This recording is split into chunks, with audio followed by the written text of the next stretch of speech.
Oh, I think this wraps up season 1. What you have some of your favorite segments from what are some of the segments that stand out to you after season 1? When you cussed me out about Dairy Queen cheeseburgers and you went and almost choked on a bread tie. Well, I was cussing you out for 2 things. First off, your love of the cotton candy blizzard, which brings us back to why that was in your selections. It's fantastic. And then you're like, double cheeseburger there is the best, and I go get it. And I'm like, oh, this burger's okay. And then 3 bites in, I get a freaking bread tie, plastic bread tie.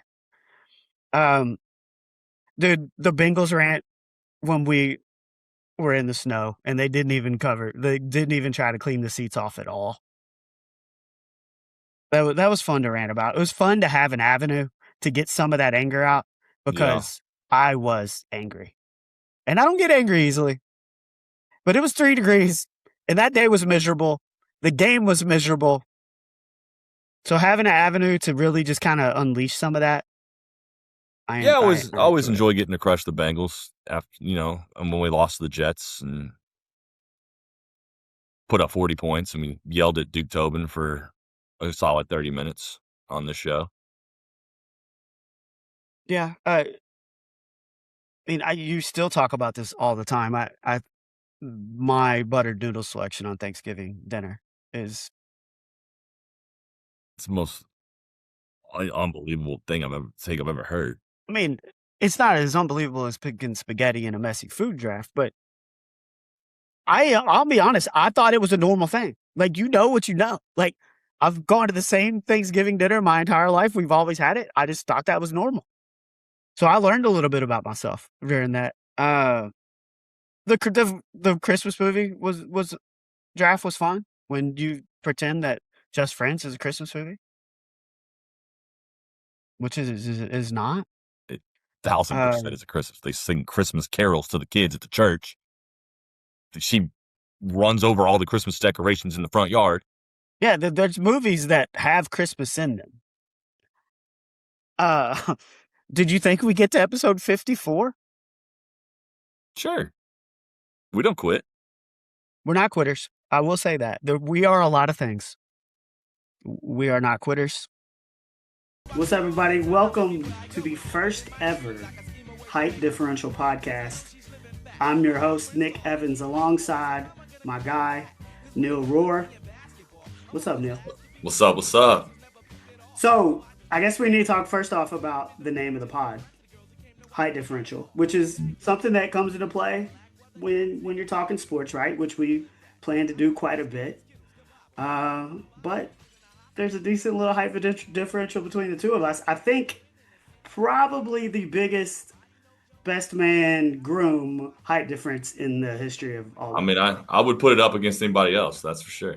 So you're officially listed as 6'6". And I'm a whopping 4'10". So what's the math on that? Foot and we ain't that smart. A foot and 8 inches, something like that. So that's where we came up with the name of the podcast. But your wife came up with a good slogan: average opinions on your sport topics, because our heights do average out. That's true. Dairy Queen is the best fast food cheeseburger you can get. Oh my God. Are you serious? That's not debatable. It's not even debatable. It is. Dairy Queen has the best fast food cheeseburgers. No, you get a little double cheese, maybe the double cheeseburger meal. Dairy Queen. Medium Coke, a medium fry. You get yourself like a medium, for me in the summertime, a little cotton candy blizzard, probably the best blizzard out there. No, you spend the $20. No, it's not. What? You get Snickers blizzard. Who gets cotton candy? God.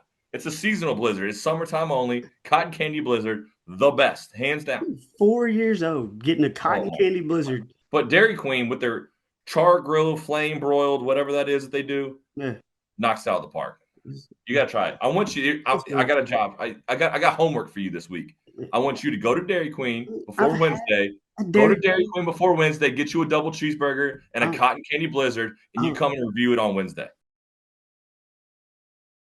Got me a double cheeseburger, extra pickles, because you got to do that. That's a mistake, but okay. And then the cotton candy blizzard.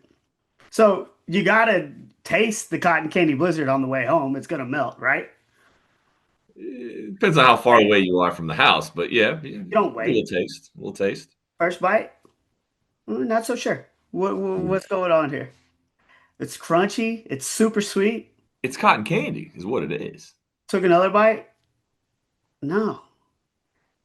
How Would you? many times I It's couldn't even cotton candy. I couldn't even eat it. It's in my freezer in my garage if you want the rest of it. Of course, I'll eat the rest of And it. how many times in my life have I eaten ice cream and not be able to finish it? This might be the first time. So I thought it was terrible. Terrible. It's a bad take, but I mean, that's all right. So then we get into the double cheese. It's fine. It's fine. It's fine. Tastes like a regular old fast food burger. Nothing wrong with it. We get about three-quarters of the way in. Something's a little hard here. This did I get the end of the pickle? And it's like so hard I can't even chew it. Open up the burger. There's a bread tie. A bread tie in the burger. Needless to say, the experience was not the greatest. When you find a piece of plastic in your burger, that's wraps, right? Let's You're just not get you. finishing it, right? We just gotta get you to a better Dairy Queen. I mean, it's But probably just that Dairy Queen. you're not finishing it, right? Even if you've got three bites left, you find plastic in your burger. Yeah, you probably got to throw that one away. It's Yeah, done. It's done, yeah, though, as Frank Reynolds would say. yeah. Philly Karen. Oh, what are we doing? Am Like I once just am I again, just comes up dominating some again. segments right now? We just talked about the dude with the sweaty hat stealer from the U.S. Open, and now we got this woman with skunk hair coming around stealing balls from kids. What is she doing? And Lay the now groundwork. she's What been happened? laughing. Lay the So groundwork. What happened? we had the Phillies and the Marlins. Harrison Bader, the Phillies, hits a home run. Clearly on camera, you can see it land in the row in front of this lady. She goes down, bends down to try to pick it up. And this guy who's sitting in that row runs down the row, gets the ball before she could pick it up, and calmly walks it down and puts it right in the glove of about his 8-year-old son. Gives Which his is son a awesome. big old hug. Great Awesome, father-son right? moment. Mom's there. Mom's sitting there too. Great family moment. Everybody's smiling. Kid's got a big old smile. And here comes Skunk Hair right behind, taps him on the shoulder. He turns around. He's like, what in the actual world is this lady doing over here? And she proceeds to try to claim the ball for herself, saying that she had it first. She didn't have it. She was not with any kids. She was by her, maybe her husband or whoever it was. And the dad, just to get her away from the family, takes the ball and gives it to her, and she walks off with it. Like what in the actual world is going on? I just put myself into perspective because we've been that 8-year-old kid, right? Yeah. Like you get a ball, your dad gets it for you, which I mean, A home dad, run ball, too. dad just got me a home run ball. And just like how awesome of a moment that is, right? Yeah, And absolutely. then Philly's Karen comes over here. And like dad is just shocked, right? In the picture. Like you see it in the video. Like he's just looking at his kid and he's like, he turns around all shocked. He's like, what is going on here? And she's all up in his face. And you're right. He relents and gives her the ball. Why did she want it so bad? Like, why did she think she deserved it? Did it hit her? And even if it did, that doesn't mean that you get the ball.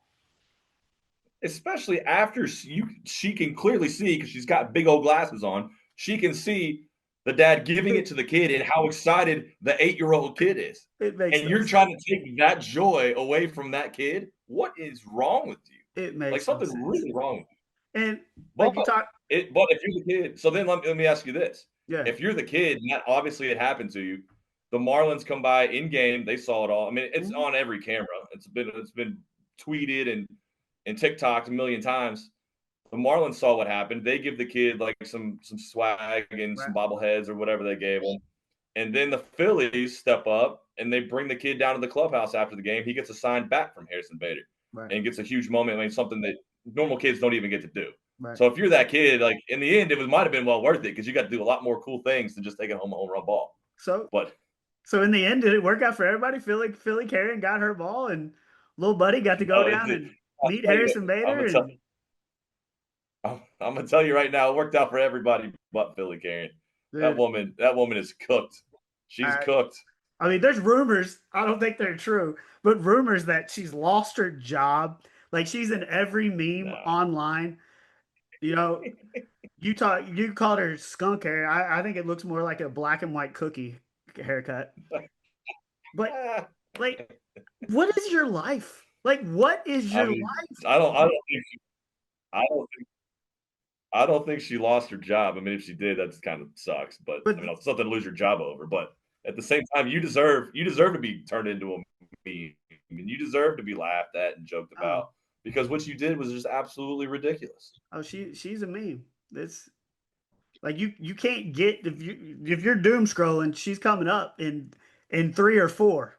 There's no doubt it's going to be Philly Karen, and I hope she frames that ball and puts it on her mantle because she gonna pay for it.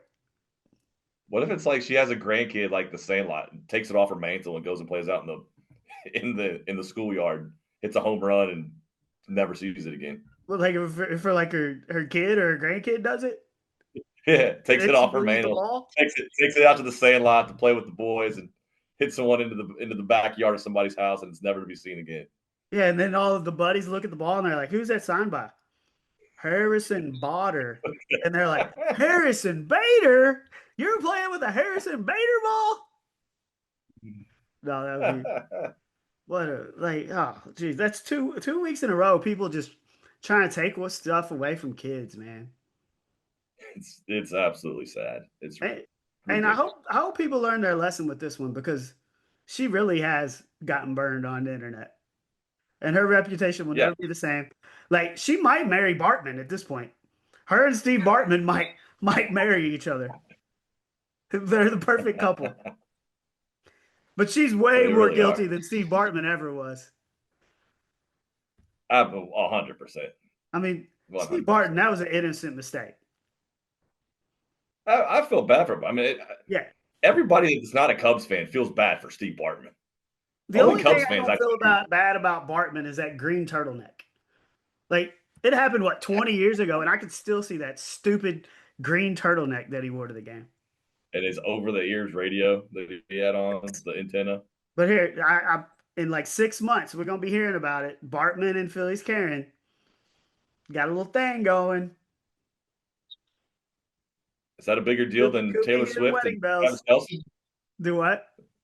Is that a bigger deal than Taylor Swift and Travis Kelce? They're going to see what Netflix is going to pay for it. See what Netflix is going to pay for it. Did you get a random text from a number? I did. I guess I need to find. Is there a possible love story? No, there's not. Love story blossoming? There's not, but I would take any kind of love story I can get at this point. So I think this is a borderline love story. I mean, if you get a random text and it says, "Is everything all right?" ? With a wave hand emoji, what you doing? You're responding. You definitely respond. You can't leave them hanging. So I respond because I'm an idiot. I'm in shambles.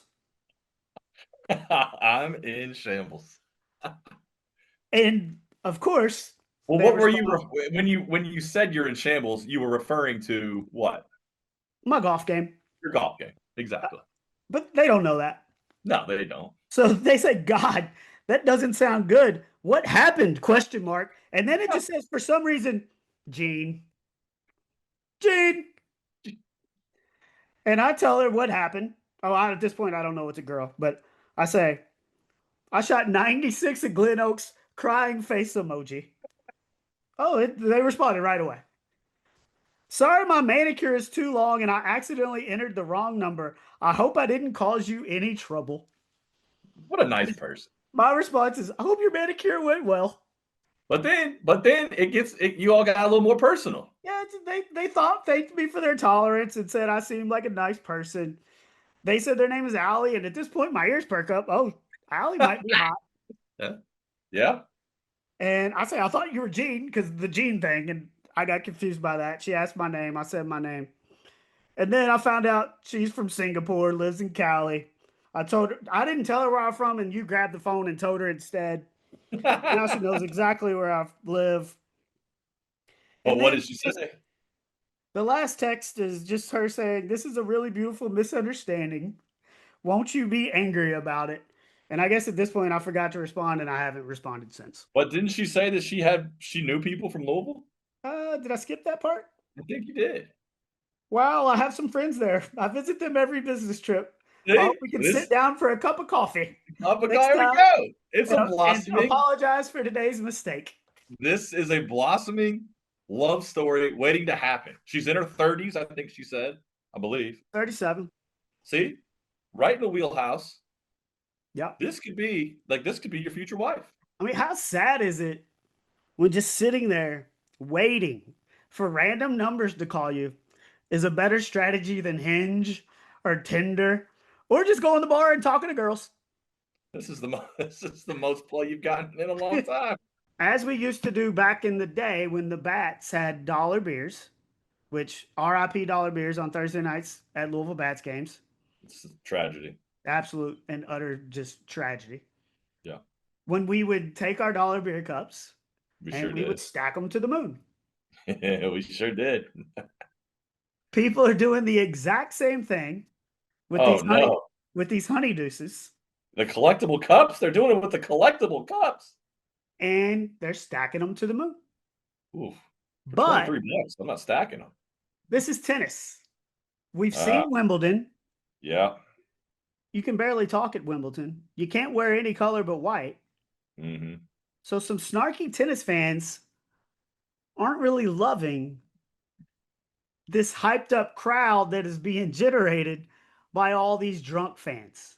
Okay. And Djokovic got so annoyed by this, he went to the umpire and tried to get him to quiet the crowd. And the umpire responds, "Yeah, I don't think it's going to help." So good or bad that the U.S. Open is letting fans get after it. Oh man, this is tough. I could go both ways on this. Like tennis, traditionally, as you mentioned, tennis is that country club sport. That's that highfalutin. Like there's proper ways to do things around here, and a lot of it does not involve being a drunk idiot. It's very proper. You're quiet. You got to be shh when they play is in play. And then give it a little soft clap when there's something good that happens. But you know what? This is America. This is America. This isn't Wimbledon. We're not out here with our champagne flutes and all that nonsense. This is America. This is a country where we drink beer, we act like degenerates, and we have a good time. We party.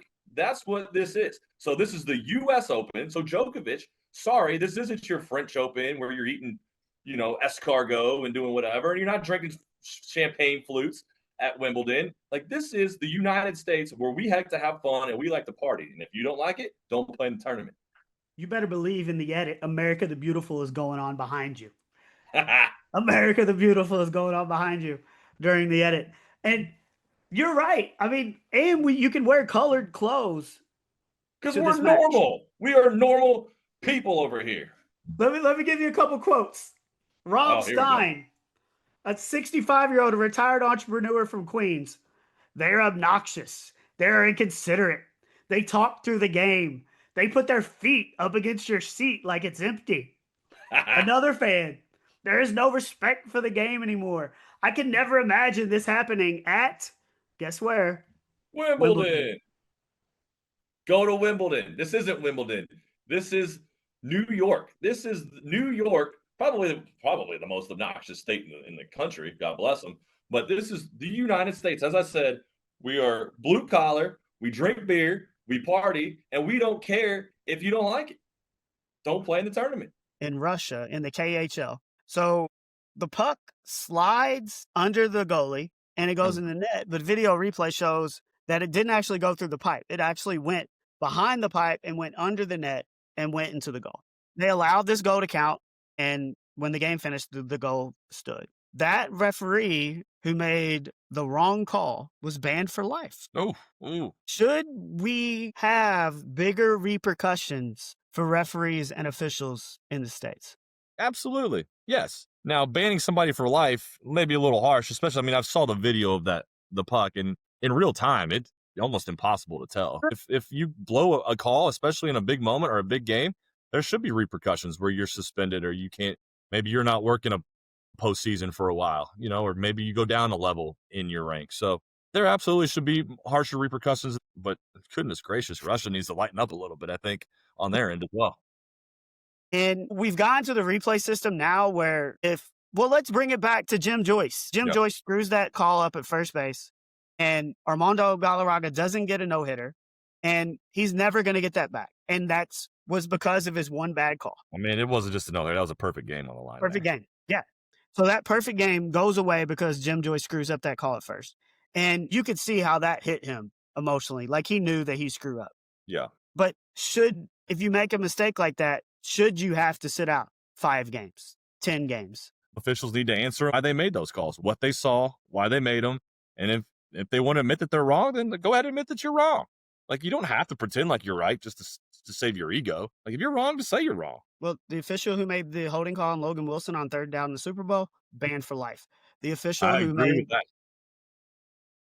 just allowed the Chiefs to come out and have another 4th down opportunity after they had been stopped on 4th down in the AFC Championship, banned for life.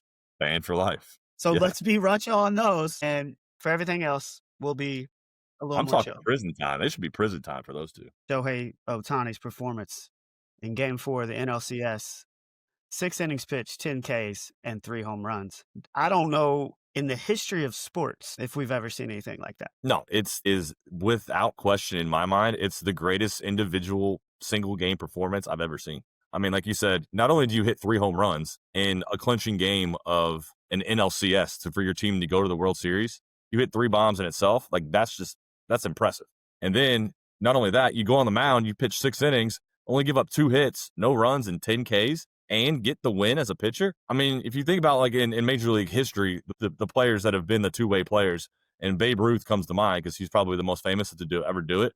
But Shohei Ohtani's performance in Game 4 is, in my mind, there's no question, the greatest single game performance I've ever seen. I got on ChatGPT and I asked the same question I asked you to open the show. And ChatGPT says, utterly unprecedented in modern professional sports. Because I was just wondering if there's something else even out there comparable, like in maybe a sport that I don't follow. And maybe there's just something that exists. The closest comparisons, they talk about Babe Ruth in 1918, 1919, where he once pitched a shutout and hit a home run in the same game. But that was a regular season game. So not to say not getting you to the World Series, but pitching 9 strong and hitting a home run is pretty crazy. But also was like, give me an analogy. Give me a different sport that would be comparable to Ohtani's performance. And they gave me one for football. So they said it would be like Mahomes or Josh Allen or Burrow throwing for 350 and 4 touchdowns and then intercepting 2 passes as a starting safety. Yeah. Which that would be comparable. I agree. Yes. But we're never going to see that. I think we got to start off with what you said maybe 500 times on Saturday night. This is the best World Series of all time. Of all time. Yeah, of all time. I mean, there have been some great ones in our lifetimes. Like we mentioned before we got on the show, some of these Game 7 World Series and most recently that come to mind. We're thinking like the Cubs winning their first one since 08 or whatever it was over the Indians back in 16. The curse of the Billy Goat was done away with. The Billy Goat was lifted in extra innings in dramatic fashion on that one. So that was a good one. We talked about the Yankees Diamondback series of 2001, 97 Indians and Marlins series when the Marlins pulled that one out. So then your Braves, I think, your Braves Twins. Braves Twins in 91, which a lot of people said was the best 7-game World Series there's been some good ones, but this one, with arguably the greatest baseball player in the history of the game, doing what he did and setting records of getting on base 9 times. We had an 18-inning game. We had walk-off. Do we have any walk? No, we didn't have any walk-offs. But we had some late-inning home runs in Game 7. It's just, and then some, like, the talent on these, like, the talent just all around was probably some of the best we've seen. The dramatics. I mean, they averaged, what did I see? There was, between the U.S., Canada, and Japan, there was 50-something million people tuned into Game 7, which is the most watched game that they've said in a long, long time. Well, those 3 countries are going to be interested. I mean, sure. But 50-something million people tuned into the Game 7. Like incredible, absolutely incredible. Must watch TV, and it's to me is the best of all time. At least in my lifetime. I mean, it's the Dodgers become the first team to repeat since the Yankees in the late 90s, the first National League team to repeat since the Reds did it with the Big Red Machine in the 70s.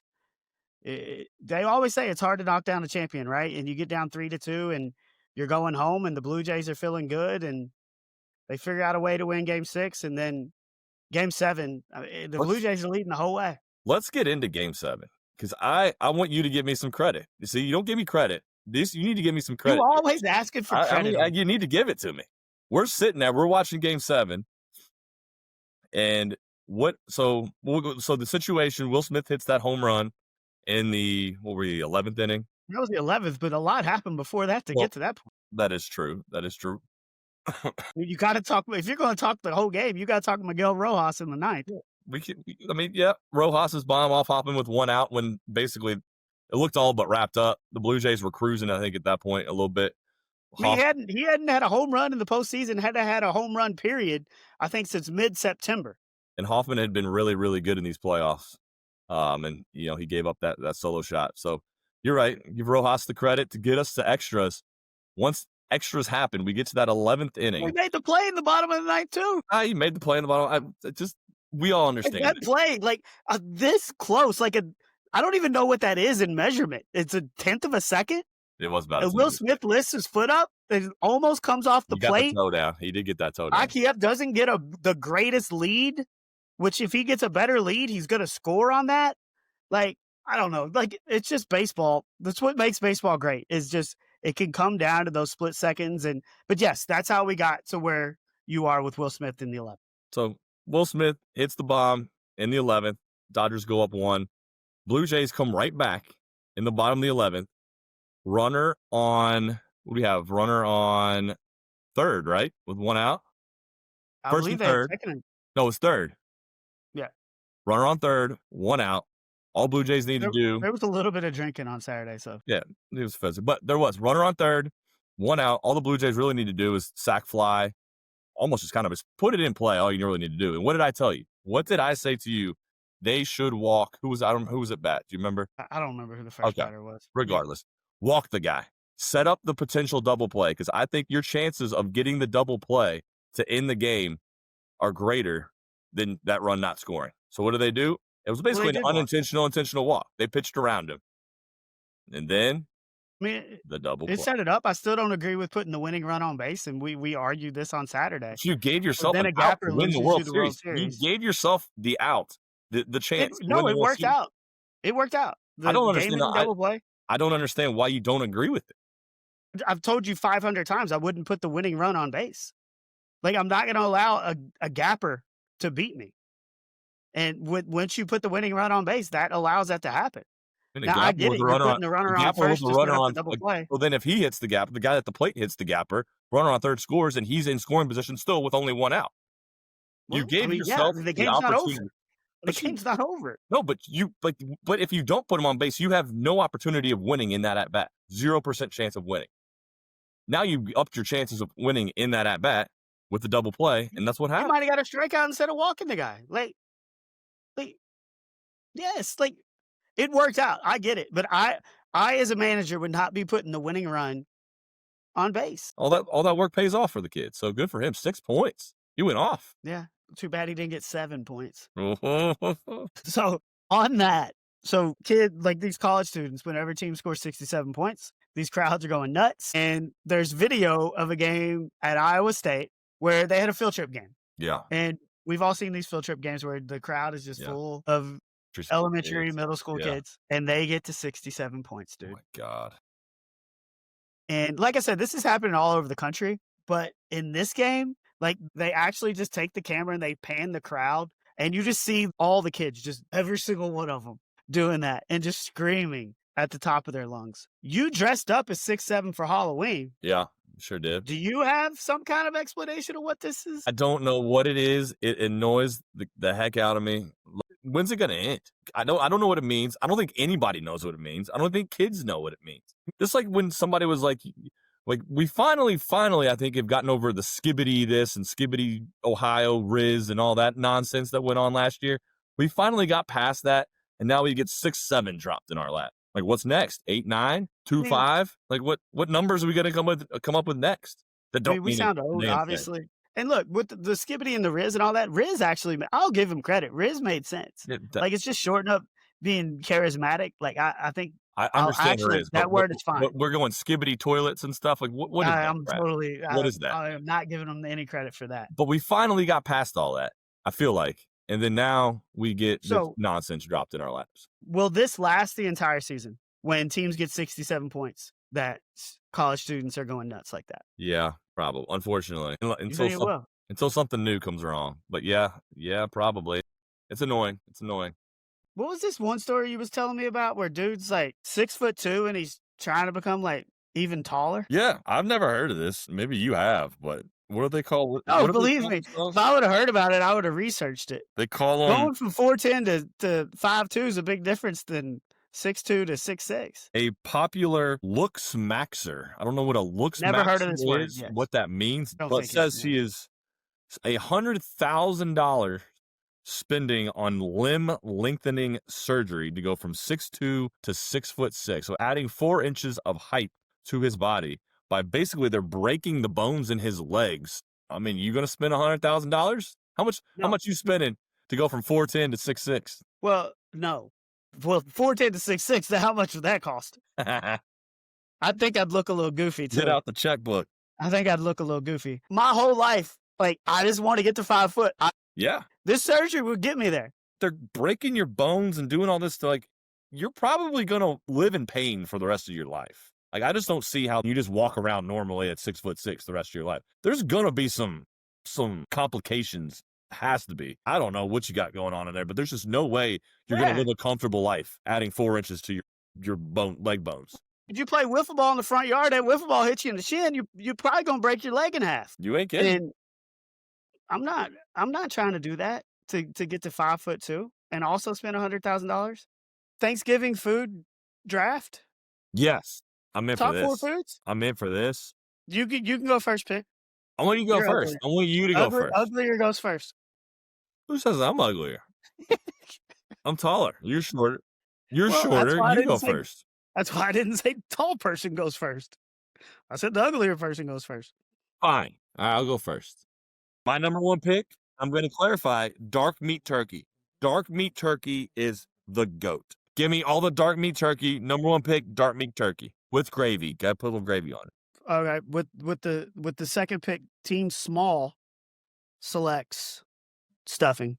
Good pick. I think it's the only time turnips or something. Look, and cuss you out. Also, like you call it stuffing or you call it dressing? No, stuffing. It's stuffing, right? I mean, you stuff it up into the turkey. Stuffing is when you actually stuff it. It's just dressing if you don't. Yeah. So on my side of the family, growing up, like you put the stuffing. I mean, I never actually did it, but you shove it up in the cavity of the turkey. Put it basically in the butt of the turkey, why it's called stuffing. And you bake it with the turkey in the oven. With the third pick of the 2025 Thanksgiving food draft, Team Small, egg noodles and gravy. The hell is that? Just noodles and gravy. Egg noodles and gravy. Yep. That's not a Thanksgiving food. That's a pasta. Egg noodles and gravy. What are you doing with the 4th pick? You going white meat turkey? Because it's still on the board. The classic handmade mashed potatoes and gravy. Mashed potatoes and absolute gravy. We're going with the old-fashioned cranberry sauce. Give me the cranberry sauce. Give me the cranberry. Do you eat it? Putting it on the turkey. I'm putting it on the potatoes. Yes, okay. I'm putting it on the dressing. Mixing it all up. Give me the cranberry. With my next pick, we'll go sweet potato casserole. Sweet potato casserole. I knew that was coming. And then we'll go broccoli casserole. Broccoli casserole. Yeah, bro. God. I don't even know who you are anymore, bro. All right, what's your last pick? I mean, egg noodles is pick 3. I can't even come back from that. So the Pilgrims came over from England to seek a better life. They were into the Indians. They all sat down. They ate turkey and stuffing and potatoes and corn and greens. Oh, but hold on. Who's got the egg noodles? Where's the egg? Give me corn. Give me corn. Straight up as corn. we're in the last pick. Yeah, it's the last pick. Corn on the cob, corn cut off the cob. I don't care. Just give me a thing of corn. You know what already just annoys the hell out of me? What's that? Football games. Every third down announcer does that. Third down every single time, and they're all exactly the same. No matter what football stadium you go to, college or pro, they're gonna have the same damn PA guys saying it exactly the same way, like they're constipating and trying to get one out.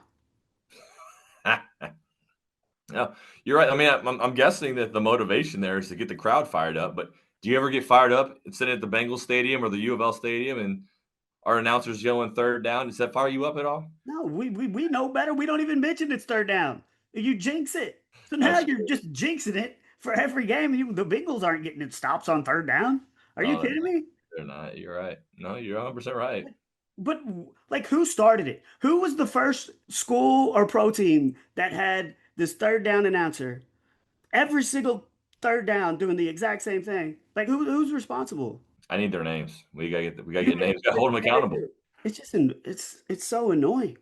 Like, stop it. It's bad. And here's the problem: like, if you didn't pay attention to that before, and now you're listening to this, you're not going to be able to pay attention to anything else. But they're all the same. They are. You're right. They're all the same. It's college, NFL, every stadium you go to. They all do it's the same length of time. It's the same voice. It's the same everything. And it's all happened in the last 5 to 10 years. It didn't used to be a thing. That is correct. It didn't used to be a thing. Like, are we that stupid that we don't know it's third down? That you're reminding us? Like, I don't get it. And the fact that everybody just copied it. I'm with you on this. Like, I feel like it doesn't fire. Like, third down, the fans are supposed to get fired up, and get the defense to get a stop. And then you have this moron on the microphone yelling third down. And it just kind of just annoys you. And you're like, you know what? I don't want to clap my hands anymore. I don't want to. Now I'm pissed off. Right. And I apologize to everybody because now you're going to pay attention to it and you're going to hate it. Can you comprehend the fact that Indiana has beat Ohio State to win the Big Ten championship? It's pretty surreal. Like, no, like nobody in our lifetime, nobody would have thought this was possible. Like, they stunk when we were kids and even up until all of our adult lives until last year. So no, they were the worst, like, Power 4 team in the history of football. They had the most. That's true. They do have the most. They had the most losses in college football. I think Northwestern might have just overtaken them this season for most losses in college football history. So no, it's absolutely a miracle what Curt Cignetti's done. And honestly, the miracle is the word.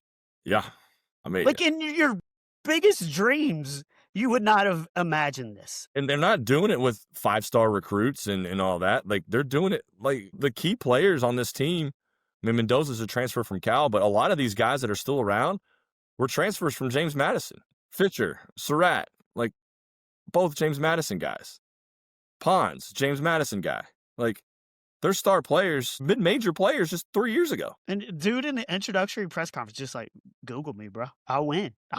Yeah, and then he comes out at the halftime of the basketball game after he's introduced as head coach and just goes on a thing of Purdue sucks, Michigan sucks, and Ohio State sucks. Look at it. I mean, he's a maniac. He talked his talk, and he backed it up 100%. I mean, you have to be a little bit of a maniac to be a really good coach. You have to. And he clearly is that. And how much did you love the third down call where they just give it to Mendoza, let him make the throw down the field, and just put that game on ice? Yeah. I mean, a lot of coaches would have ran there, I feel like. You just play conservative a little bit. Your defense has been great the whole game. I mean, play to win the game. That's what Herm Edwards once said. Play to win the game. I love it. Yeah.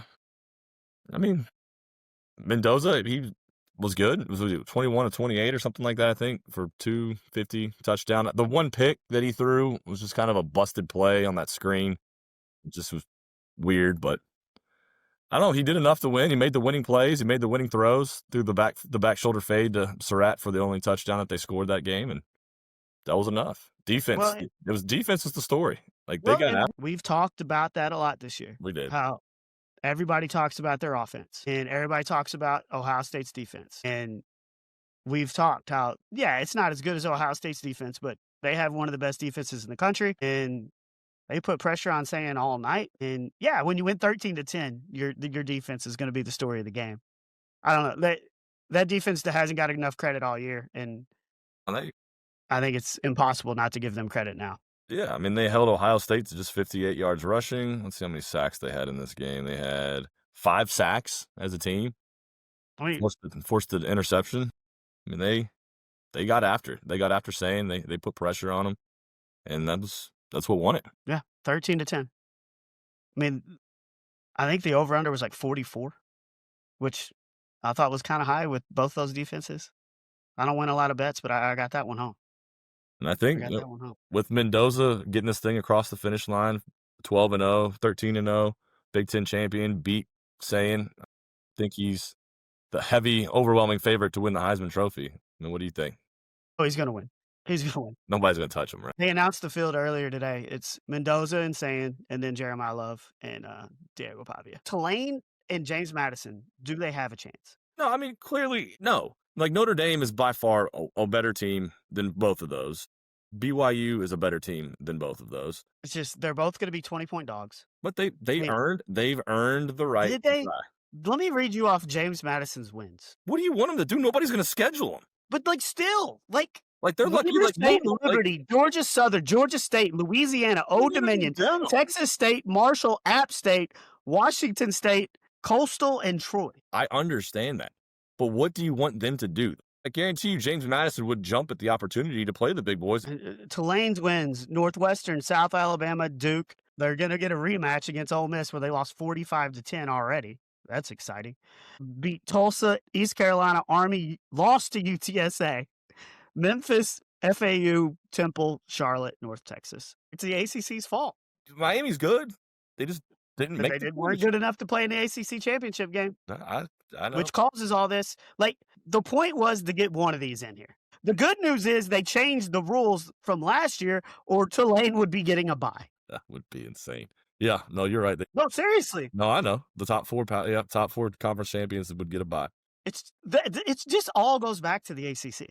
Because having Tulane in this thing as the 12 would not be that big a deal. I honestly don't think Tulane should have been in over James Madison. Put James Madison ranked ahead of Tulane. Did you just read the teams that I said James Madison beat? Yeah, they beat them all. You just told me Tulane lost to Texas San Antonio. That's you lose to Texas San Antonio, you don't get in the playoff.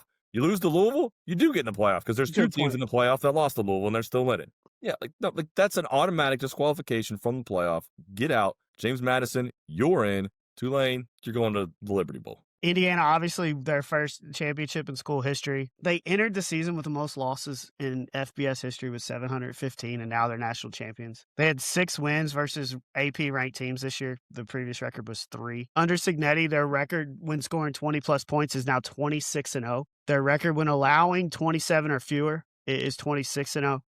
When they outrush opponents, they're 25-0. They're 2-2, the games where they don't outrush opponents. Well, you throw these stats out. Betty's only lost, 2 games? 2 games. Since he's been at IU. So there's going to be a lot of something in O's going on here because he's only lost 2 games. We continue on that note. Indiana, 3 bowl wins this year. From 1899 to 2024, 3 bowl wins. Kirk Signetti has a .931 winning percentage. As you said, he just has those 2 losses. He has 3 bowl wins and 1 national title. All others have a .414 winning percentage. And not only does Coach Dickert take the bath in the mayonnaise. Well, he got the whole family involved. He brought the whole fam.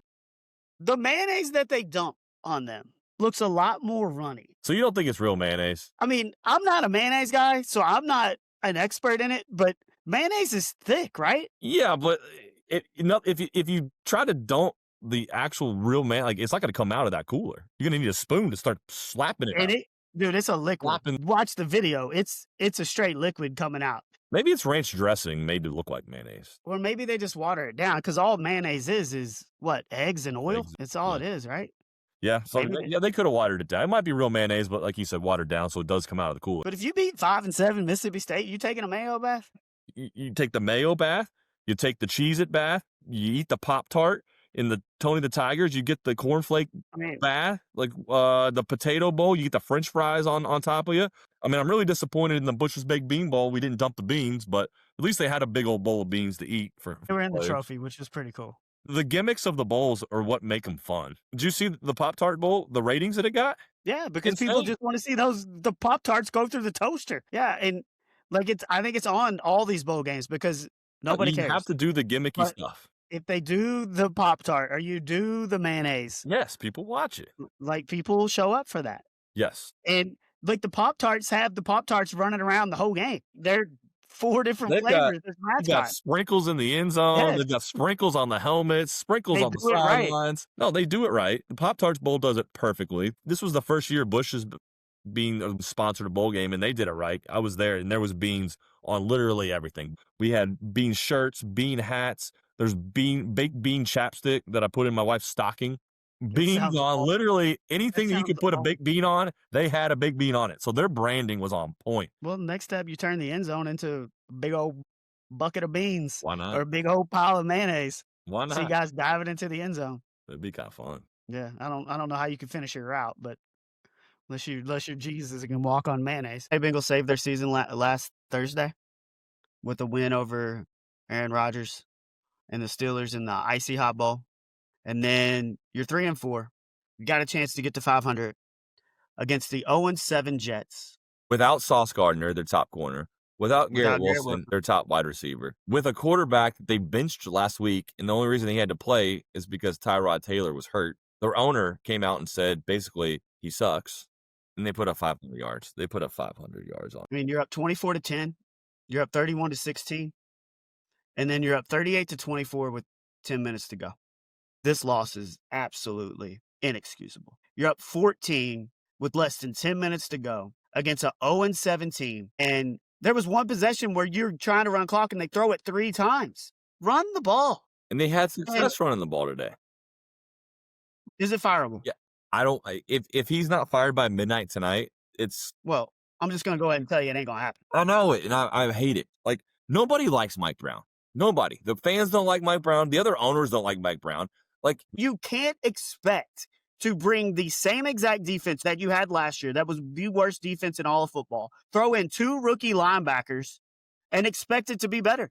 It's like sprinkling fairy dust on your defense and hoping that it gets better. It shouldn't get worse. It shouldn't get worse. You have 2 rookie linebackers now that have never played in the NFL. Well, you want Al Golden sucks. He doesn't belong in this level. He's got his he's got his tie. He's like the Miami head coach. He's got that little tie on the sideline. Like, no, get out. Get out. Go back to college. You're terrible. This defense is terrible. You don't give up 500 yards and 39 points to the 0-7 Jets. Well, their defense was awful last year. They didn't. How many times last year did they give up 500 yards? Because it's happened twice this year. It's happened twice. I mean, what was the numbers I gave you? In the first 56 seasons, they were 54-4. When they scored 38-plus points. 54-4 when they scored 38-plus. In the last 2 seasons, they are 1-3. Like, when you think things can't get worse, like you think that you're just at rock bottom, and then you just somehow find a new layer under the rock to hit the bottom. Like, this defense, I still don't understand how people have not been fired. The offense is now, they hate the defense. They've basically come out and said so in their post-game comments with Jamar Chase and Chase Brown, using a couple F-bombs directed toward their Bengals defense. You have Joe Flacco at the ripe age of, 41, 42 years old. The Bengals put up 42 points. He throws for a career high, and you still lose. You just don't think it's possible. It's wild. I've got some numbers here that you're going to make me cry if you say them. But Joe Flacco's only 40. He's not 41, 42. Oh, whatever, yeah. Yeah, I mean, he threw for 470 yards, 4 touchdowns. Like you said, it was just career high as a 40-year-old who has had a great career. But the Bengals, per Sports Radar, 25 missed tackles versus the Bears. Most by any team this season. And the second most since they started tracking missed tackles in 2007. The record for the most missed tackles in a quarter is 9. The Bengals tied that in both the third and the fourth quarters. Yep. They have 109 missed tackles on the season. Give me a guess. How many missed tackles do the Washington Commanders have for the second most in the NFL? What was our number again? 109. 78. 76. Really good guess. The Cincinnati Bengals have 30% more missed tackles than the second worst team in the NFL. They're averaging 12 missed tackles per game, which puts them on pace for 206, which would beat the previous league record of 165. We keep going. They have the top 3 players in the NFL in missed tackles. Jordan Battle leads the NFL with 15. See if I can guess who they are. Can I? You said Demetrius Knight. Okay. Second. Geno Stone on that list? Yes, Demetrius Knight at 14 and Geno Stone at 13. Barrett Carter also ranks in the top 10 with like 9 missed tackles. So they've lost the last 2 games, 39-38 to the Jets, 47-42 to the Bears. 6 times in the last 2 years, they have lost games when scoring 33 points. And I'm still not done. Do you want to know who has scored the most points in the NFL since week 6? I'm going to take a guess and say that it's the Cincinnati Bengals. The Cincinnati Bengals lead the NFL in scoring since week 6 with 131 points. Their record in those 4 games, 1-3. And I'm done. Oh, we're finally done.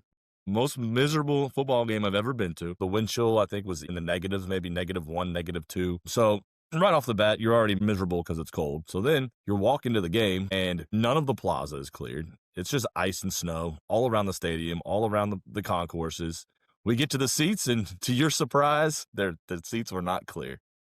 No, and it's ridiculous. Ice and snow covered on every seat. Everybody, for the first 10 minutes of being at their seat, is just scraping snow and ice off the seat. The national anthem is playing. Everybody's silent. And what do you hear, Nick? Give me the sound. Rocka, rocka, rocka. Like, for how long? Rocka, rocka, rocka. Everybody's doing anything they can, using credit cards, using gloves to try to clean their seats. Yep. Violet, it was absolutely embarrassing that the Bengals put fans in that position to even have to do that. It was just an utter failure. But we care more about the team than they care about their fans. Another example, but yeah, no, you're right. Their full statement, it's all just a lie. Yes. Like, no, you did not do any of this stuff. Seat aisles were prioritized and are in good shape. Slush. They were slush, still slushy and full of snow. They didn't do anything. Right. And seats are really wiped off, like you said, and ushers are there. That was their official statement. And there was no ushers. I get an email from the Bengals today asking me about my experience. I'm going to be responding to that. I think a lot of other fans will be too. I mean, it's just, like, I get tired of it. I defend them over and over and over again. It's a poverty franchise. And it's the ownership. Like, it wasn't like the snow and this ice stopped at 10 o'clock in the morning or 11 o'clock in the morning. No. It stopped by 10 o'clock the previous night. Correct. So get your crew there at 5 o'clock in the morning, work on the stadium, clear the aisleways. Somebody had to fall. And then you're going to get sued. So. You know you have these guidelines by the NFL. Will you just ignore them? They like did. That, just paying this fine is going to cost less than, taking care of this? I mean, yep, that's exactly what they did. They just ignored it. They have this reputation. The Bengals have the reputation of cutting corners and being cheap and doing this kind of thing. And it's just another example. I mean, it's why they're the laughingstock of the NFL. I'm off for the Bengals right now. But the music was good. We did agree the music DJ was good. The cheerleaders didn't even wear pants out there in that cold weather. They deserve a gold star for that. Fan experience, F, terrible. The game, F-. If you can even go below an F. Absolutely abysmal performance by the Bengals. Every fan in Cincinnati's probably emailing Mike Brown saying get rid of Duke Tobin. He's probably heard the name Duke Tobin more times in the last 6 months than he has in the previous 10 years. I mean, have you? Yeah, everybody has. So, of course, he's aware. And Duke Tobin, who never talks to the media, guess what he's doing on Friday? I don't even want to hear it. I mean, it's going to be interesting what he says. Like, the fact that... Do you believe anything that he says? Well, we'll see what he says. Okay. But the way this team was constructed with that defense, there was no way that defense was going to help you win games. No. There's just no way. No. And I hope that he admits that a little bit because they have to do more. You have to do more. They rank 7th in cap space with like $77 million available. All of that money should go to defense. All $70 million of it, defense. Yes. They better spend it. They better spend it. Well, yeah. And we talked about this last week. It has to be like the free agent signings where they brought in Trey and they brought in Von Bell. But you have to do this again. And you have to get it right. And Joe Burrow, his hair's all grown out and he's running his fingers through it the entire press conference. He kind of looks like a bum. And he needs a haircut. Did He you go said see- it. This offseason is as big as it gets. No, it is. And look, I get on the national media for this narrative that he doesn't want to be here, that he's going to retire, that he's going to leave, and all this. But if you do this again and you No, make this no is your last changes to chance. this This defense, is your last chance to get this right. Because if you don't get it right this year, it's over. It's done. yeah. And it's done. an absolute disservice to not only him, to Jamar Chase, to T. Higgins, to Chase Brown, to all those guys on that offense. I almost would rather have the second and third pick because I'm having a hard time picking between 1 and 2. Christmas Vacation. I mean, that is the clear-cut number one pick. Christmas Vacation is a movie that you can just quote all year round. Like, there's just things from that movie that you would just say in the middle of, like, July. Clark Griswold, definitely number one. All right, number 2 pick. A lot of people don't like this movie. People don't like this movie with your first overall pick? No, I mean, there are people that don't, like, really like it, like, a lot. But it's on 24/7 on Christmas Eve. I usually watch it a couple of times during that time frame. But A Christmas Story with Ralphie in the BB gun. Who doesn't like The Christmas Story? I've heard people say they don't like it. What?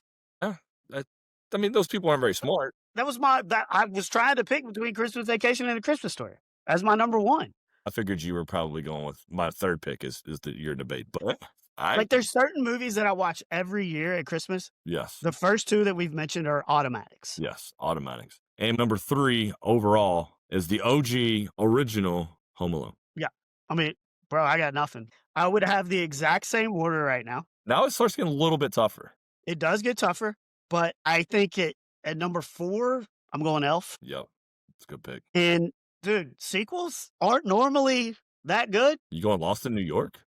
If I watch Home Alone 1, I'm watching the Home Alone 2 next. I mean, Home Alone 2 was good. It was a very good sequel. My next pick, we're going to go with Tim Allen and the Santa Claus. See, this is not good because I'm not able to cuss you out because we are getting this right. I have one more pick. I mean, I'm going to go way off the path here just because I really enjoy the movie. This is your last pick. And it's not a really like 100% a Christmas movie, but it is based around Christmas. Don't do Die Hard. No. This is more of a Christmas movie than that. Just Friends. Just Friends is a great. Is that the one where he's fat? Yeah. Yeah. He's fat and Anna Faris, I think is in that. Yes. Yeah. And he's like her agent or something. Agent, yes. There's no way this is. It's so good. I mean, it's a fine movie. It's a great movie.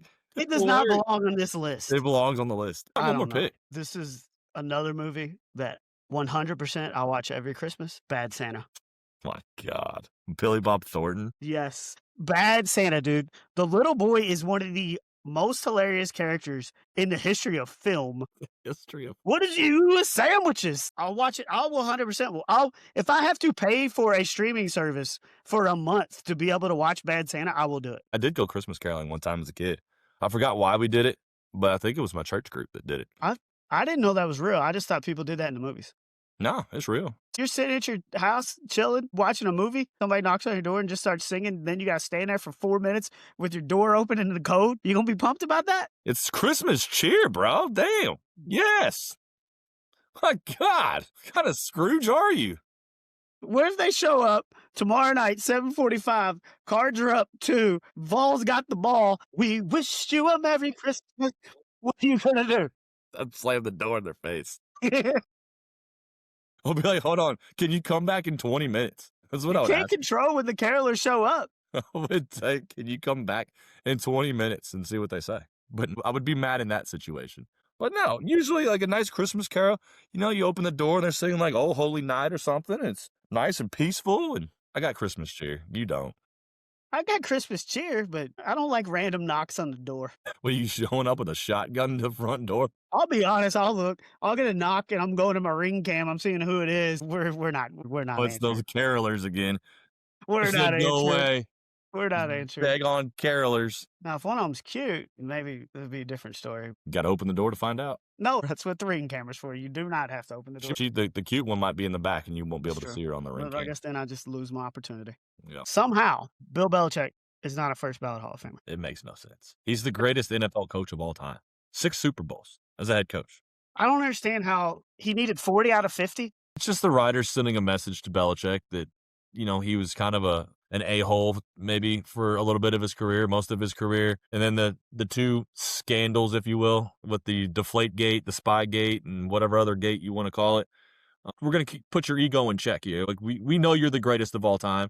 You are a Hall of Famer, but we're going to make you wait a little more because you were such an a-hole to us for 20 years. It's not the way. It's not the way. I know it's not. How else is there an explanation to why he's not in the Hall of Fame? Dude has 6 Super Bowls and ranked second all time in wins to Don Shula. So what's your explanation of why he's not in? That's not a first ballot head coach. Look, I don't like him either. But if that's not a first ballot head coach, then there's no such thing. He's the greatest NFL coach of all time. He's absolutely, no doubtedly, it should be 50 out of 50 votes. Get him in. But he didn't. So what's your explanation for it? I just gave you mine. What's yours? Well, the fact that when Brady left, they weren't very good. Does that play a role? I don't think it should. No. Because you already did what you did. But when he didn't have Tom Brady as his quarterback, he was not that great of a coach. So you going to punish Jimmy Johnson because he had Troy Aikman, Emmitt Smith, and Michael Irvin? You're asking me to try to figure this out. I think it's absurd. Well, because he had 1 year without Brady or 2 years without Brady. Well, there was more than just Tom Brady that won those Super Bowls. I mean, Tom Brady was a main factor, but Bill Belichick knows how to coach football. Well, no kidding. But evidently, there's 10 writers or 10 committee members that don't think that he should be a first ballot Hall of Famer. And they should all have to explain what they think a first ballot Hall of Famer is. Because I don't care if you don't like him. Numbers matter. Success on the field matters. And the whole 23-year-old girlfriend, the whole thing in North Carolina, the deflate gates, the combination of all that maybe plays a role. You think if he doesn't take the head coaching job at North Carolina and dates a 23-year-old girlfriend, he's in the Hall of Fame right now? I would hope that it doesn't change it. But I'm just trying to figure out why these writers are being as petty as they are. Does Sam Darnold deserve to be in the top 10 discussion of quarterbacks in the NFL? Active. It's tough. I would say no. I think he's just on the outside. I'm looking at stats from this year, and he was 5th in the league in passing yards, but he was 3rd in the league in interceptions. I just think his propensity to turn the ball over and throw those picks is why I would not put him in the top 10, because he might win you some games, but he'll lose you some too. He'll cough it up. I think there's probably 9, 10 other guys that are better. How many active quarterbacks have won Super Bowls? I think you can slide him in at 9, 10. He deserves that. 2 years in a row, he's led his team to number 1 seeds. But you saw, and then he goes and wins a Super Bowl. He didn't turn the ball over in the playoffs. He pooped his britches in the playoffs last year, though, when he threw 4 picks. That's why I'm like, I don't trust him. I Groundhog Day. It's all stupid. It's stupid. I mean, Punxsutawney, he's the one. He's the one everybody sees, the one everybody listens to. Nobody likes him, as I said. Like, we should just somebody just pull him out of his hole, cook him up. Let's have a feast. And let's just move on and be over with this. I don't want Peter on our ass. That's not what we want to do. Throw him in the crock pot. Dude, in the last 20 years, Punxsutawney Phil, 35% accuracy over the last 20 years. Staten Island Chuck, who resides out of Staten Island Zoo. Yeah. 85%.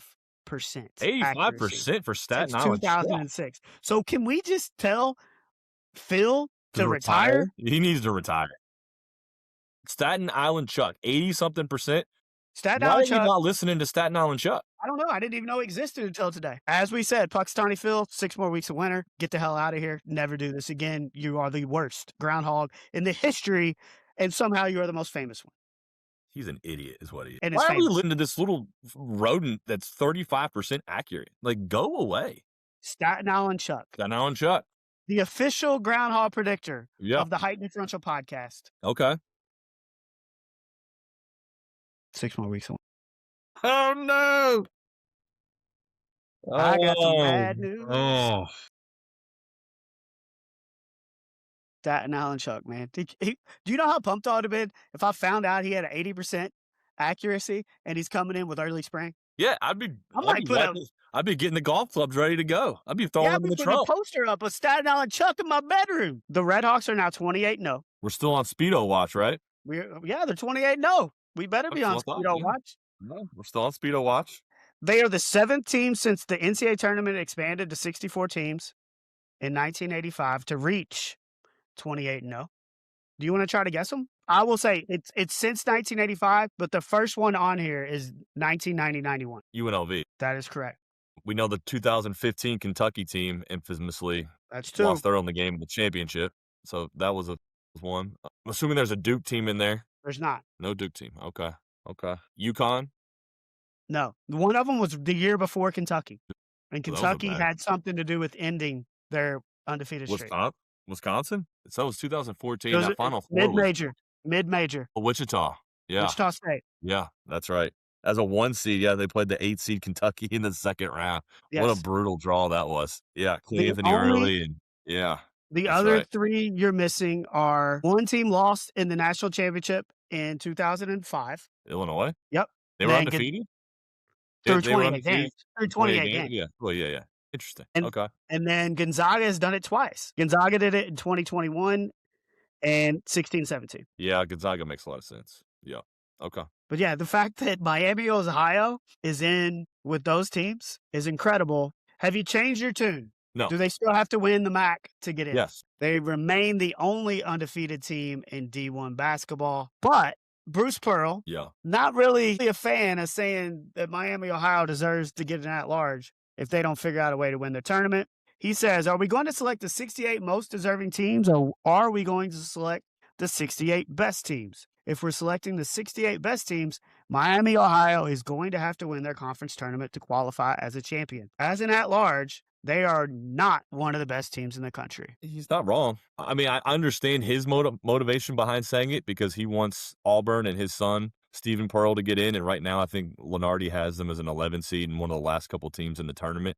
So, of course, he's going to say that because if Miami gets in, that takes away a bubble spot. So I understand his motivation behind it, but his words of what he's saying is not wrong. They have not played anybody. The teams, like you said, they've just won several games by 6 points or fewer. They're not good, and they're struggling against teams that aren't good. Are they winning? Sure, they're winning.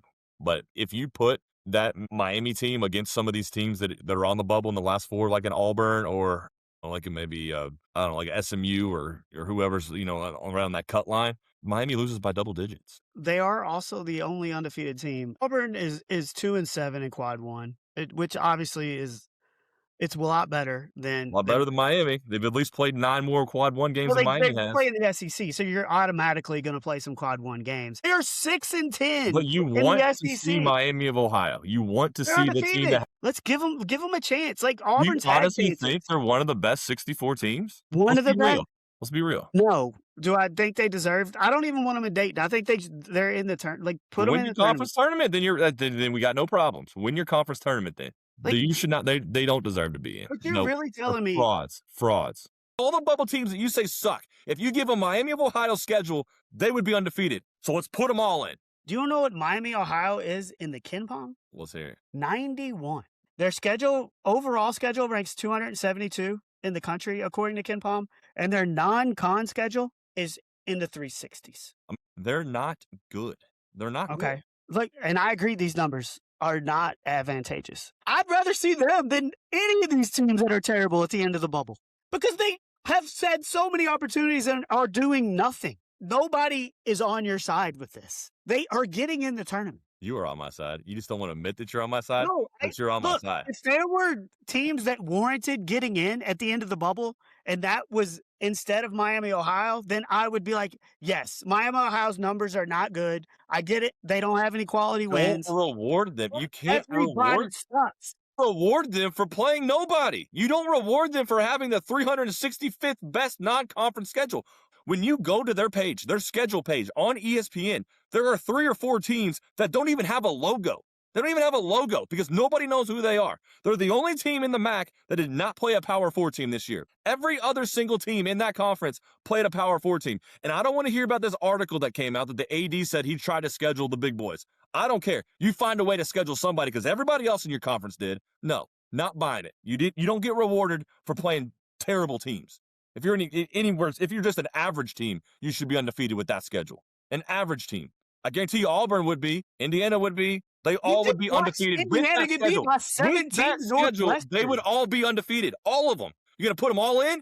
You're going to put all those bubble teams, all the bubble teams that you say suck. If you give them Miami of Ohio schedule, they would be undefeated. So let's put them all in. Put them all in. I 1,000,000% disagree with the fact that Auburn and Indiana would be undefeated with their schedule. There are 0 Cinderellas because there's no way in the world that you count 11 seed Texas as a Cinderella when they have more money than pretty much any program that is out there. This is now the second straight year where this has been the case. Last year we had all 4 ones get to the Final Four. That will not be the case this year. But Neil, I ask you, is Cinderella dead? No, I'm going to say that it's not dead. I'm going to sell that argument. I'm going to say that it's not dead. We talked about the high points. Like, as a 12 seed, High Point goes out and beats a Wisconsin team. They hung right there with Arkansas. They could have won that game. I think you're gonna have another double-digit seed get to the Sweet 16 and Elite 8 I would say in the near future. I'm gonna say that maybe the transfer portal is more of a factor of killing Cinderellas than NIL money, because as soon as any of these dudes are any good, they're gone. It's a combination. And am I gonna come out and say that Cinderella's dead? No. But is it tougher? Yes. Yeah. Being somebody who worked at Morehead State and sees firsthand the resources that they have. And I was there before NIL and before the transfer portal. And you're already up against it then. And now just the discrepancy is even higher. If you get a kid that's freshman all OVC, there's a good chance that he's going to be playing for a Power 5 the next year or Power 4. Will we get to where we're seeing VCUs and Florida Atlantics and Loyola's get to the Final Four again? It's going to be tough. I don't know about that. Now, do I think they can get to the next week? Yes. I mean, and I think High Point proves that. Yes. Portal season, and on the men's side, per Jeff Goodman, you said, 1,800 players in the portal? It's 49% of all scholarship players that still have eligibility remaining. 49% of the players are in the portal. The women's side, it's around 1,000. It's more normal for your players to go in the portal than for not. And also, if I was a player, I'd do the same thing. I would see what my value is on the market, and you just go back to the place you came from if you want to. And there are players that withdraw their names from the portal and go back to the school. That doesn't happen very often. It doesn't happen often, but it's an option. I mean, like it happened with Isaac Brown at U of L in football. But I feel like that was really rare. I mean, it's all about the money now. So you might as well get in the open market, have your agent feel it out, see what you're worth. And if you don't like what you're hearing, then just go back to the school you came from. Or have some damn loyalty to your program and be proud of your school that you go back if you want to. Like, it ain't always about chasing a damn dollar. The grass ain't always greener. Like, can we have some loyalty in college hoops? I get it. I'm old school, and it's not going to change until the rules change. No, it sucks for the fans. It sucks for the schools. It sucks for the fans. But kids are doing what they got to do. It's not changing. It's going to get worse, probably. Yeah, the NCAA, they're proposing an eligibility rule change that will go into effect in the fall of 26. So starting this fall, basically 5 years of eligibility in 5 years. There are no more red shirts, no medical red shirts, no waivers, no nothing.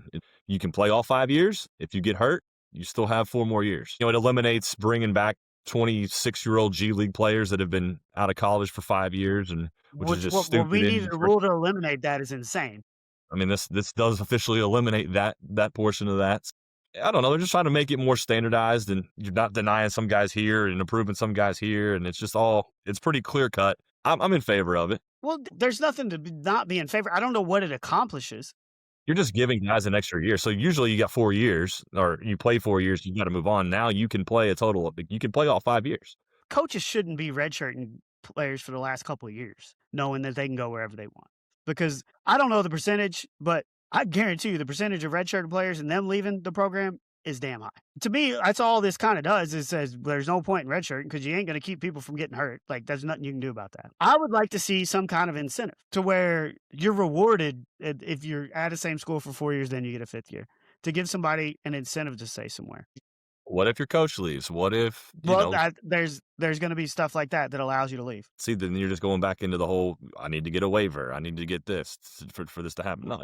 But at least then you've got rules. We're seeing too many kids that are playing 5 years at 5 different schools. What good does that do anybody? What does it hurt? That student athlete, are they really even a student athlete? No, we know this, man.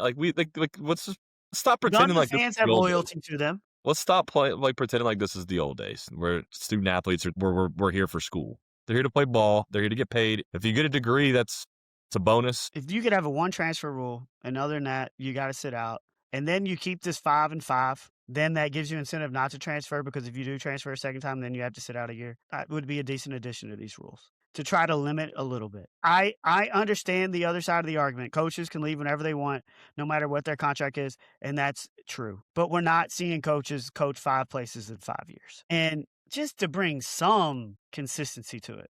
I would agree. I'm on your side on this. I would look, and I know that it's not all about school, but still a part of it. You could at least pretend that it matters. And when it's 5-5, doesn't benefit the student athlete, doesn't benefit the fan base. The only way you're remembered is if you go and do something great that 5th year or your final year, because the other 4 places you left, no matter how good you are, hate you and will hate you forever for the most part. Yeah. Never play sports again or never drink alcohol again. What are you picking? Yeah, to me, this is an easy one. It sucks, but it's an easy one because I love both things. I mean, don't get me wrong. I love a nice cold Coors Light or a little bourbon on the rocks or, sipping on a little gin and tonic in the summertime by the pool. But I'm not giving up sports. Like, you give up the booze before you give up physical activity, mainly because of your own personal health and you want to live longer. Well, but also, I would rather play golf than suck down a Coors Light, even though they go hand in hand. But you gotta stay active. You gotta play sports. I can't go against you. And look, I love a beer just as much as you do, but I just look at the benefits of this. Dude, I would be healthy. Yeah. Like super, super healthy if this was the case. And if I went the other way, I would be so not healthy if I had no physical activity. Because like I'll do my little 30-minute exercise, but I need more than that. And to do that, I need something to play, something to motivate me. Because I'm not just going to go start hiking. It's not going to happen. I'm not going to go start running minis.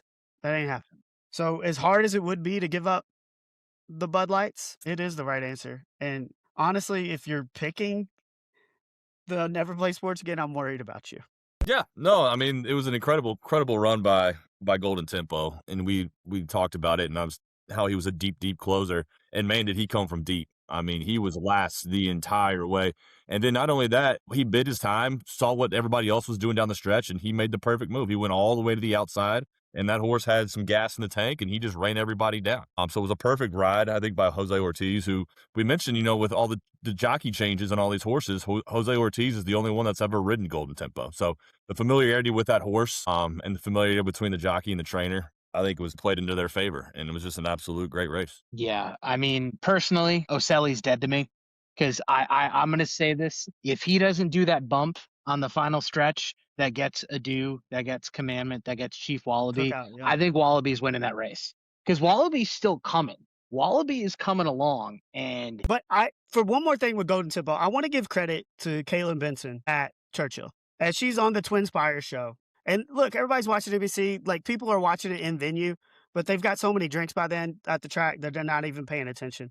But this is word for word what she says on the broadcast about Golden Tempo as they're in the paddock. Cherie, I said it correctly, DeVoe, turned out beautifully. No wasted movement when he walks. His neck is bowed. I don't know what any of this stuff means, but it means the horse must look pretty damn good. He looks sensational. I cannot understate that enough. The way the pace is going to shake out, this horse is going to be rolling from way off. One of the last true legit closers still left. I love what I'm seeing from him. So put a little extra on Golden Tempo. Verbatim what she said in the pack. I saw this tweet and I love it. I feel like, and again, because all the old timers are going to say, well, if you win the Triple Crown, it's not going to be the same anymore. But if no one runs to the Triple Crown, who cares? Yeah, I think you should have the major races to start every month. Derby's the first week of May. Preakness is the first week of June. July is the Belmont. Well, July 4th weekend for the Belmont. I'm good with it. I mean, I think it's perfect. 4th of July weekend for the Belmont. Hell yeah. You've got to figure out a way to get the horses that people are familiar with in these races. And it gets more people into horse racing because it's the first weekend of the month. We got a big race going on. Well, but here's the thing too. Like, if say Renegade and Golden Tempo ran in the Preakness and Renegade wins this time, but even then, if you're bringing them back for Belmont and you're seeing them run for part 3, like who can win?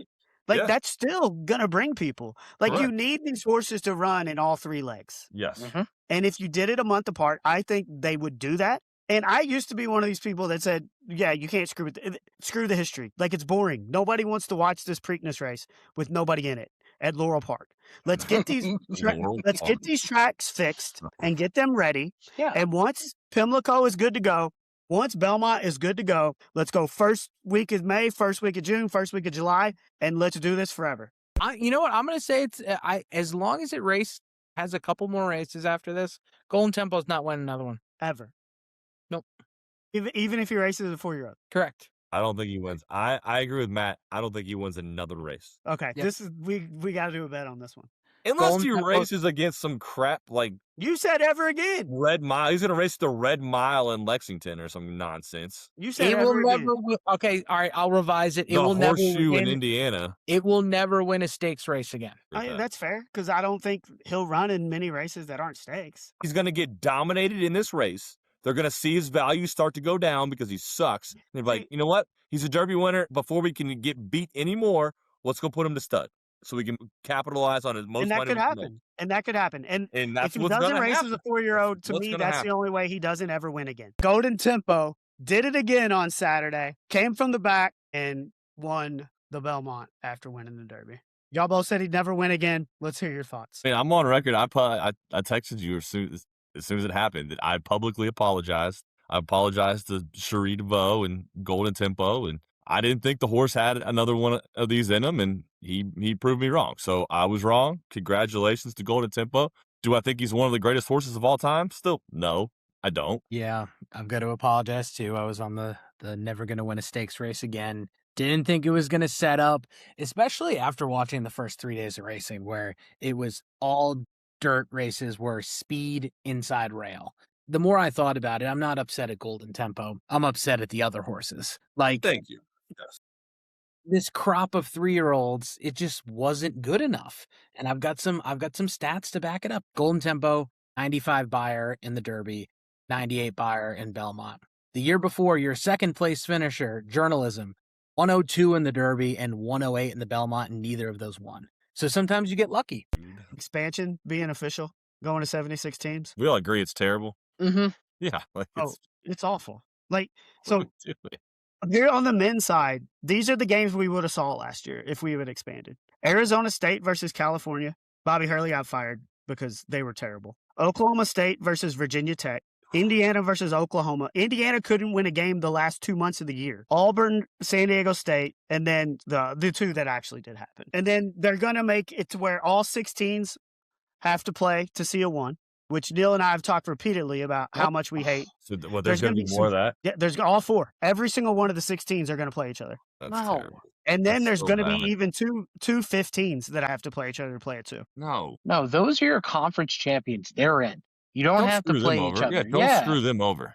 We couldn't agree more. If you're gonna do this, it needs to be bubble teams and bubble teams only. Like the teams that are barely getting in. If you're a conference champion, you should be playing in the round of 64 and no sooner. 1,000%. I agree 1,000%, and they've earned the right for that. Mm-hmm. But also, I don't think people really want to watch 2 16s play each other. So I'm sorry to say that, but they don't. So nobody wants to watch it, and they've already earned their way in the tournament. Let them play Duke. Yes. Let them play Michigan and Arizona. Yeah, it's like the thrill of a lifetime for these kids to play in those games against Dukes and Michigan States and Louisvilles and Kentuckys and Carolinas. Like they've earned it, but like they're not getting the full tournament experience. I think he went to the NBA just to focus on coaching. I don't think he won his national title in college, so he's been at the top of the mountain there. He can go to the NBA and just coach. He doesn't have to worry about recruiting players or NIL this, NIL that. Nobody wants to deal with NIL and transfer portal. It's constant. You just win a national title. He's got 2 guys coming back in Cadeau and McKinney, but you still got to build the rest of your roster after that. And you have to do it consistently every single year. Figure out a way to get money to pay these guys. Talk them into coming back, plus the money. Like it's too much. It's not sustainable. And when you get an opportunity to go to the Mavericks to get paid more, when you've been there 3-4 years, maybe even shorter than that, and they decide to move on and bring in somebody else, you can get any job you want in the country. Yeah. Any job.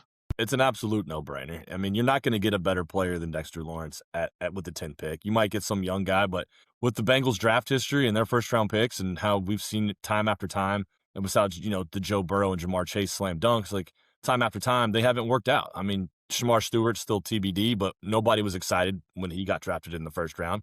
Miles Murphy, the verdict's still out on him, but he hasn't exactly been tearing it up at all. And then even before that, you go with the William Jacksons and the Darqueze Denards and the Billy Prices and like all these first-round picks that they sucked. They all sucked. So I had no trust in Duke Tobin with the 10th pick of getting me somebody that was going to make a difference. So the fact that they could trade this 10th pick straight up for Dexter Lawrence, it was absolutely a no-brainer. But also, I don't want to hear people talking about the Bengals not spending money either, because look at some of the contracts they've got out there. Obviously with Joe, with T, with Jamar, with Dexter Lawrence, with Boye Mafe, with Brian Cook, Jonathan Allen. Like, they're spending money. Here's another thing that this does. Like, I think it's going to be great for them. Like, I think it's going to help the defense, but beyond all of that, it shows that they're at least trying to do something in this Joe Burrow window. Joe Burrow spoke to the media today. What old Joe have to say? Well, we talked about how this offseason was of monumental importance. Very important, yeah. And the gist of it today was he's very happy with what the front office did. I did see that. He mentioned a lot of their additions by name, mentioned Brian Cook, mentioned Dexter Lawrence. Says this is the most, because they asked him. You all went to the Super Bowl in 21. You were kind of new to the league, but you knew that you had a lot of talent on this roster. And he was like, yeah, but this is the most talented team that we've had. I did hear him say that, yeah. And now he's right. It's our job to go out and to prove that. Tim Hardaway Jr. just signed with the Miami Heat, and his dad, Tim Hardaway Sr., played for the Heat from 96 to 2001. Yeah. Was a 2-time All-Star in those 5 years. He had his number retired. He played 5-6 seasons there, but had his number retired, number 10. Tim Hardaway Jr. wears number 10 and would like to wear number 10 at the Heat. But Pops ain't allowing his own kid to wear number 10 in a Heat jersey. He says, my legacy is my legacy.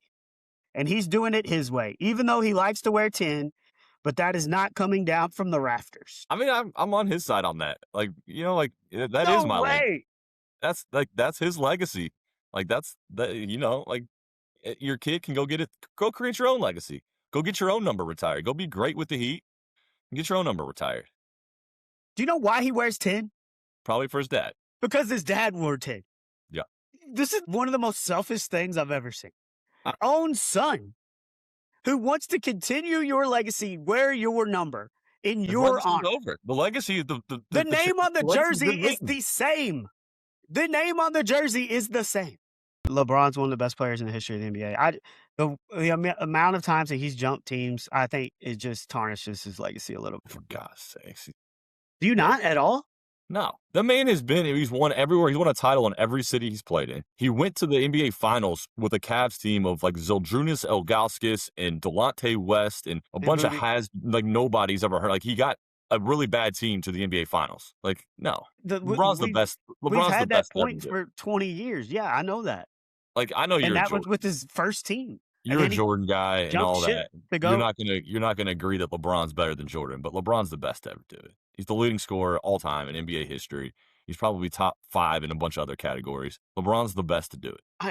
I'm never gonna agree with that. And the fact that he played on so many different teams adds a layer to that. Adding a 4th team to his resume, does that taint his legacy at all? No, absolutely not. And you're only asking that because you're a Jordan guy. And we all know you just love Michael Jordan, and you're doing anything you can to try to tarnish LeBron's legacy. No, it doesn't tarnish or taint his legacy or anything like that. No. To me, if he can go win a title in 4 places, that makes him even better than Jordan. He already is better than Jordan, but this just cements him. Yeah, but if he doesn't do it, it's not a failure. I mean, he's still the GOAT if he doesn't do it. So here's the thing, dude. Yeah, LeBron can never be 6 for 6 in the finals. So yeah, he can't be Jordan. Dude's 41 years old. When MJ went to the Wizards after 3 years of retirement, he was 38. Was that a failure? I mean, he wasn't going there to win a title. Was that a failure? Still averaged Was Michael Jordan's Wizards experience a failure? Yeah, it was. 1,000%. Glad you. If LeBron fulfills this 2-year contract, he will have played 25 years in the NBA, which is a full 10 more than Michael Jordan. Plays the GOAT. That's a pretty staggering number. it doesn't make him the GOAT because he played more seasons. Your number one leftover food, I think the answer is very obvious. I mean, you're probably thinking I'm going to say pizza, aren't you? No, that's false. Give me the leftover turkey from Thanksgiving. Boom. Give me the leftover stuffing. Give me the whole damn dinner. Give me the entire Thanksgiving leftovers. Give me the mashed potatoes, the cranberry, the stuffing, the turkey. Put it all in the fridge. Wrap it up in some tinfoil, and I've got dinner for the next couple days. If you want us to argue, here's what makes that not a bad pick is because it's once a year. It's once a year. Like, I'll take leftover turkey anytime. Like, if you want to make a roasted turkey, but you're not having it all the time. But you're not, and you did say Thanksgiving turkey. That was in your selection.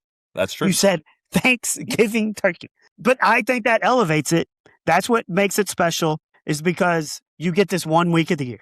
And that's if somebody wants to make a turkey dinner that's not on Thanksgiving and I got leftovers, I'm still eating it. I'll do it in April. I'll do it in May. I'll do it in June. I'll do it whenever you want to make me a turkey dinner and there's leftovers. I'm still taking that over pizza. But it's not as special. Your two biggest, expiring contracts that we're going to bring back the biggest haul were Tyler Stevenson and Brady Singer, and you kept them both. Well, you got to have a trade partner on the other end, and you got to get what you want. Now, look, if you get late in the deadline and you're getting nothing for them, then your price is right. But that's the thing. Like, are you just asking for something so outrageous that nobody wants to dance with you? Like, and look, dude, I don't like crushing people on this pod, but Nick Kroll looks like an idiot in that press conference. Like he's wearing a plain green polo in front of a sink. The sink is the backdrop. Like, what are we doing? Why is there's no Reds logo on his body or on the backdrop behind him at all? Like, why are we allowing this as a Reds organization for this to go out in public? It's such a bad look. It's a bad look. It's a joke. And look, when the Reds do make a move, they get Brian Hayes, who bats .082 and has 5 more years on his contract. Yes. Like, what are we doing? Like, they don't have the financial capability to make mistakes. Like, it's got to be ribs. Ooh, wow. It's got to be ribs. Okay. Like, because you got to pull the bones apart. You're getting the barbecue all over your fingers. You're going to have 47 napkins. Ribs is got to be the number one pick. My number one pick, which is probably one of my favorite foods, give me the saucy wings. Give me the buffalo wings, any kind of sauce that you like on there. If you don't like spicy, just give me the chicken wings. Sauce them up. I think ribs and wings are right there hand in hand, 1-2. Which one you pick first overall, I think can go either way. Third pick maybe gets a little tougher. Let's go spaghetti and meatballs. Love spaghetti, but you got the red sauce. You're eating that spaghetti and you're getting that red drip all over your shirt.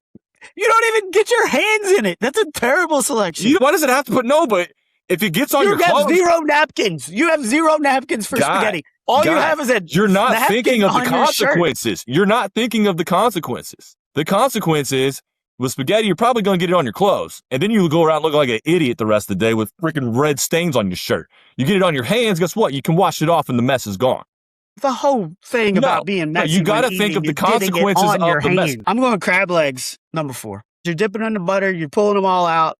I got it. Getting it. Like you got your crab bib too. So if you're worried about the spaghetti, you got your crab bib when you're eating your crab legs. Okay. With my final selection, I guess I will go corn on the cob. Dude, they make corn holders. Like nobody uses those corn holders. That's terrible. Nobody uses those that's corn holders. That's a terrible pick.